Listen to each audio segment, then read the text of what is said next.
Okay, so I saw this TikTok, right? And this woman was talking about how if you're a bubbly black girl, you have to get used to being constantly misunderstood.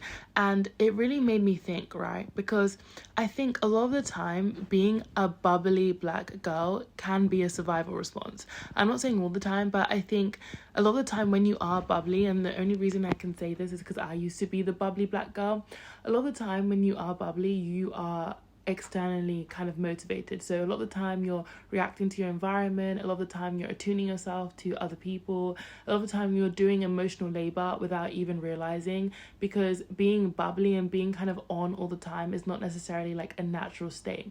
And when you are in an activated state, if people can't access that state, they will project onto you because they don't really understand it. Like, people who can't access that kind of bubbly state will project because they can't access it, right?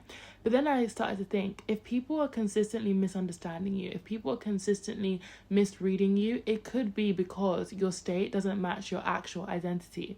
And this is what really got me thinking, because I guess when I was bubbly all the time, in a way I was kind of masking, and in a way I was adapting to the environment because I felt like I had to constantly be on or constantly be bubbly in order to not people please, but that's kind of how I learned that people respond to me best.